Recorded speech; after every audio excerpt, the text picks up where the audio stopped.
Welcome to Juris Tales, where ancient Latin meets modern law. Let's start our journey today. If you like this channel, please thumb up and recommend to your friends.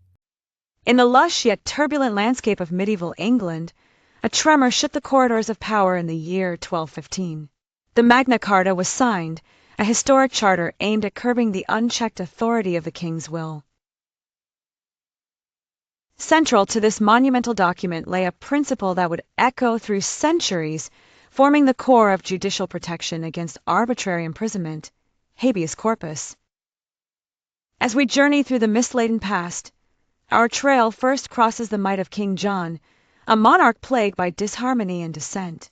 The Magna Carta, forced upon him, was a seminal grand step for England's barons, weary of the sovereign's autocratic whims.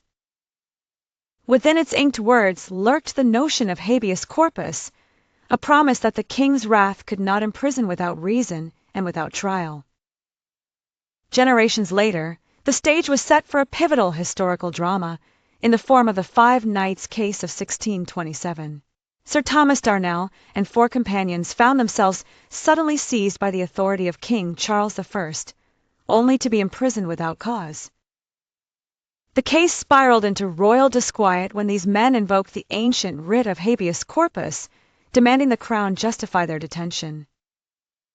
The audacity of the knights and their parliamentary allies led to uproarious debate within England's walls of power, a prelude to the Petition of Right.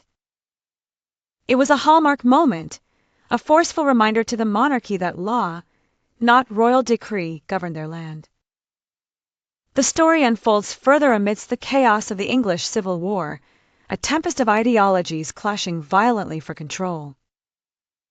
Under the shadow of this tumult, Oliver Cromwell's Commonwealth and royalist forces grappled not only for supremacy but for the soul of the nation. Here, too, the noise of cannons and clatter of sabers could not drown out the quiet but unyielding principle of habeas corpus. By the time of the Restoration, in 1679, this murmur transformed into a roar with the passage of the Habeas Corpus Act. This act crystallized the protection granted by the ancient writ, reinforcing the judiciary's sacred duty to act as a check against despotism. The writ's resilient journey did not extinguish with parchment tomes or legal halls. It found a place in modern civil liberties, echoed in human rights treaties and constitutions worldwide. From the cells of medieval prisons to the ink-stained chambers of parliamentary debate, the writ of habeas corpus stands, a silent but powerful guardian of freedom and justice.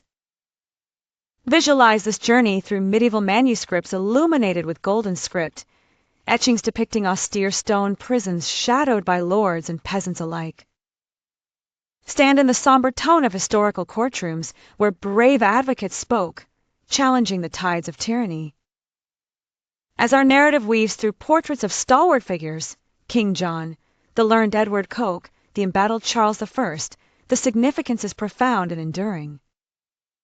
Habeas corpus is not merely law, it is liberty's ancient shield, a beacon amidst the fog of power, reminding us of the natural right to freedom.